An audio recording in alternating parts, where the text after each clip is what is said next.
వేదిక మీద ఉన్నటువంటి అయోధ్యన్న గారికి, బాబాయ్ మల్లేష్ అన్న, సీనన్న, కుమార్ గారికి, నా డిబిఆర్ అభిమానులు, ఆత్మీయులు, తమ్ముళ్ళు, బంధువులు, నా కుటుంబ సభ్యులందరికీ నా పాదాభివందనాలు తెలియజేస్తున్నాను. మా ధైర్యమే మీరు, మా బలమే మీరు. ఈసారి మేము ఖచ్చితంగా పోటీలో ఉంటామని అనుకున్నాను.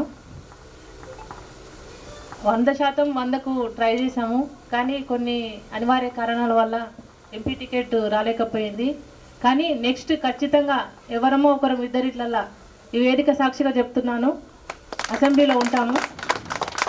అదేవిధంగా పని చేసుకుంటూ ఇప్పుడు జరిగిన తప్పులేంటి, లోటుపాటేంటి, ఏవి ఎలా ముందుకెళ్ళాలనేది కొన్ని గుణపాఠాలు జరిగినవి. అవి మళ్ళీ రిపీట్ కాకుండా ఏ విధంగా మనమైతే ముందుకు వెళ్ళగలుగుతామో, అదేవిధంగా జనాలలో ఎప్పుడు లీడర్ అనేవాడు జనాలలో ఉంటారు. మా బలమే మీరు, మా ధైర్యమే మీరు. కాబట్టి మేము ఖచ్చితంగా ఉంటాము. ఈసారి 2029లో ఇద్దరిట్లలో ఫస్ట్ మా హస్బెండ్ అయిన దూదిమెట్ల బాలరాజు యాదవ్ గారు ఉండాలి. నా కళ ఏంటంటే ఫస్ట్ సీఎం తను మినిస్టర్గా చూడాలి నేను ఫస్ట్ యాదవ్లలో, నల్గొండ జిల్లాలో. కాబట్టి మేము ఎప్పుడు ప్రజలలో ఉంటామో మాకు ఆ నమ్మకం ఉంది. మీరందరూ ఇంకా చాలామంది మిస్ అయ్యారు ఇవాళ, ఎందుకంటే పండుగలు ఉన్నాయి, చుట్టుపక్కల విలేజ్లలో ఎంగేజ్మెంట్స్ ఉన్నాయి, పెళ్ళిళ్ళు ఉన్నాయి. కాబట్టి కొంతమందికి మా ఆత్మీయులు చేరుకోగలిగారు.